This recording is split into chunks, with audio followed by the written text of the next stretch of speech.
Okay, so this is a video on the watts, what I push when I'm riding a 1128 uphill on a 7% climb, and I'm going to take a look at it and see why it's no good for general riding and for recovery rides. So let's start the video. You see there it's in the 28 at the back and the 34 at the front. So it's a 50-34 on the front and 11-28 at the back. Starting on a hill. So if you're like a casual rider, or a girl rider or young rider, and you haven't got much power, a new rider, starting off on a 4% climb, it's straight up to 234 watts already, 239 watts, and that's a low cadence. It's only on 68, 75, 80 cadence. Now I'm going to go around the corner and start to go up a climb, which is I think 7%. So we're in 240 watts at 80 cadence, 7.7, 270, 280, 6.9%. Okay, so now it starts to climb up a bit. The grade is always lagging on the Garmin, it's about 5 seconds behind. So as I start to pick the cadence up to about 90, we're over 300 watts now. There you go, 7.2%. 337 watts, 346 watts, and it just keeps climbing.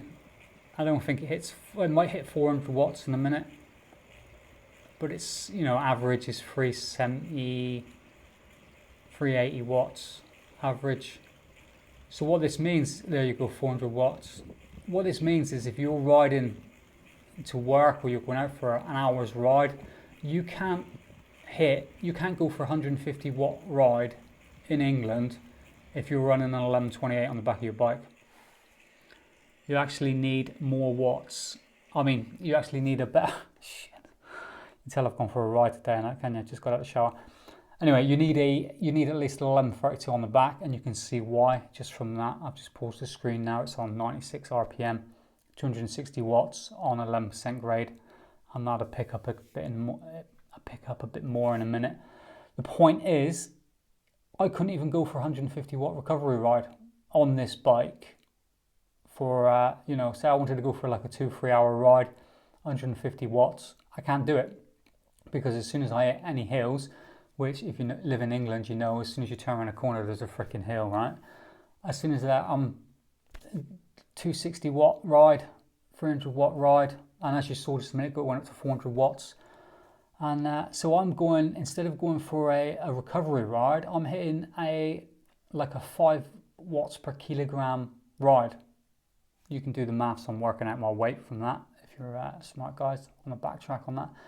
So if you're buying a new bike and you're just a weekend rider or something like that, casual rider, new to the sport, I only started riding last year, then you're going to need at least an 1132 on the back. And any bike shop that says that you shouldn't is full of shit. And one of the only people that really pushes this is Durian Rider. And if you haven't checked out his channel, you should go check it out, and you'll see the same thing. And you can see it here. I've just showing you the watts in the gear.